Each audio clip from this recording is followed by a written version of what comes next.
I said what the students told me. What would you do to for hurricane protection and for coastal for saving, restoring our environment, our coast, Mm-hmm. and you utilize natural processes wherever possible. Hey, that's free. Yeah. You know, the Mississippi River is coming down with all that silt, and then and then uh, uh, restore the barrier islands. This has got to be physically done because those barrier islands were built at a time when a huge delta surge came out and deposited all the sand and built up. So that's got to be man-made. It's got to be physically be restored by putting sand back on the beach. But Bring sand to the beach, the proverbial. We have to bring sand to the beach, right? That's right. And then while you're piling it up, pile it high enough, like dunes. I remember And backfill the source. Right. holes. Yeah. Right. Yeah. Duh. Yeah, that's right. Listen. I remember when I lived in Texas. One of the coolest places was Port Aransas, Texas. Been there. An island. Okay. Well, they had one school on the island, first grade to 12th grade. Well, 11th. Anyway, but it was so cool. We go to the beach and walk down the beach about a mile and go over these huge dunes. And they had these little salt cedars, they call them, like little tunnels going through there. And man, there's no way a hurricane could have come over that, because they were like maybe 20 or 30 feet high. And if we would build dunes like that on the island, you might have to reinforce them. I mean, this got to be engineered out. And then that would be a first line of defense for that storm surge. That's secure. What if someone says that we need the Houma Navigational Canal to be deeper? We need it to be filled in. Because, I keep hearing that over and over from, the oil and gas industry has set up two branches of government within TPCG. Yeah. One is called the Port of Terrebonne, Right. which has a funny name, and the other one is called Terrebonne Parish Economic Development Authority. Now, it seems to me that these two separate branches of government that the Oilers own and control within TPCG have only one thing on the mind, and that is making the canal deeper at any cost. And this is very scary to me. Yeah. Let me tell you, it's that that canal is going to be the death of us if something isn't done. Now we're going to need levees, but there should be properly designed, and if they're going to keep that navigation canal there, we've got to have locks on it pronto. Multiple locks? Whatever it is, something big enough to stop the storm surge, whatever it takes, or else do something If else. the lock is all the way 15 miles up from the Bay of Terrebonne border with the Gulf of Mexico, it doesn't seem to me like it will do much to stop anything. I haven't seen a good plan yet on how to do this. In fact, Mr. Southern, the Houma Navigational Canal lock is not even on the Houma Navigational Canal. No. It's on a new canal to be dredged adjacent to the current canal because, of course, we can't have traffic disrupted during the construction. So is the price of a lock going to be actually, so the canal comes straight, but the lock is not on the straight part, it's cut over to the side. That doesn't make a lot of sense to me. If that kind of stuff is going to go on, we don't stand a chance. We're goners. But this is only rumor, and maybe you don't. I love rumors. That's Well, the rumors I are the heard- fodder of I political heard from- operatives. I heard from a next door neighbor, and he's in oil field construction, and I don't know which company it is, but there's several companies that are thinking about relocating because it's not safe. So the vulnerability of this channel is people are leaving because of that. The Houma Gulf Coast floods. People that can afford to leave. Yeah, well, yeah. I don't know which one he told me. I don't remember, but it was one of the big companies.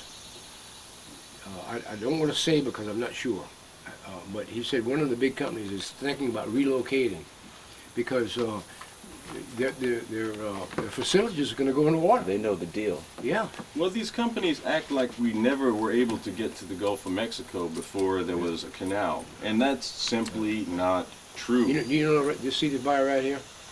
the drilling rigs used to come through here and tugboats and these big, these big offshore boat trucks. You know, the big, what is it, over 100 feet long, whatever. I left down, right in the middle of Houma, came right down here and went out into the Gulf of Mexico, down in Bayou Grande. But now, since the bayous have been dammed up, Right. Going back to 1903 for Bayou Terrebonne, one of the other impacts of the canal, besides all of this wetlands destruction, is that the investment was sucked out of the bayou communities. Now, the bayous have always been where everybody is. That's where the people are. That's where the business was. That was the transportation corridor. It was the social vein of the community. But when you dig a canal straight through the wetlands on the cheap, with no bulkheading or improvement to the bank or stabilization of the bank, you also have the effect that now all the community's investments, economic investments, go to the canal instead of why don't we have decent facilities down Dulac for fishing processing? I know, why don't we have sewerage down in in Montague that's been there for 200 years? This whole community could have went in a different direction if it hadn't been for oil. This bayou right here, Bayou La Coppe. Do you remember Bayou La Coppe? Bayou La Coppe started in Houma, and it wound its way down through here, and it came into this bayou here. You go right up there, right up the road, maybe a quarter of a mile from here, walking distance, and go that way, and then it meandered. It was a natural bayou. Today, no development on either side, and today that bayou might bring in more money in that navigation canal because of the tourism. People, if you could take Houma and restore it to 1949 or 50, it would be like Paris. You'd get $100 a day just to come and look at this, because this was such a unique place. The troll boats, like I told you, coming into town. I remember oyster boats. I'm talking about serious oysters. Piled up where the boat, the gunnels were underwater. The only thing kept water from getting, it would wash over the deck, but they had a hatch, but the oyster, instead of putting one more oyster, it would have sunk. And they would come right into town,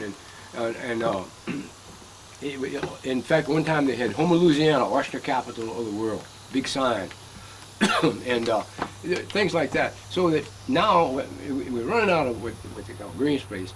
A place like Houma with the bayous and the culture would be worth a lot more than the damn oil. all these eyesore industrial fab yards have detracted from the quality. Yeah, they are.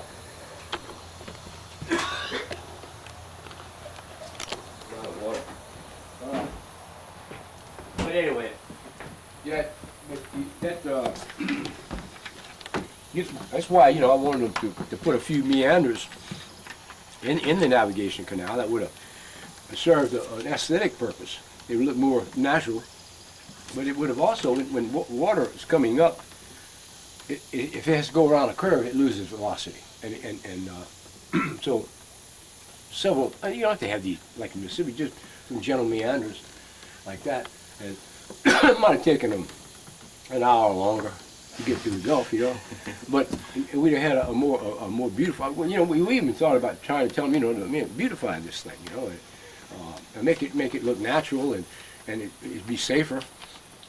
But it wouldn't. They don't think that way. They want it oily and dead trees and dead stuff and stinking and toxic, and just so they get that money. Foul and polluted. Yeah, right. The Houston Chip Channel. Well, I think they cleaned it up since then. But when I saw that, I was shocked, and I said, "You brought me here to look at that, to get the JC's approval to put something like that in Houma?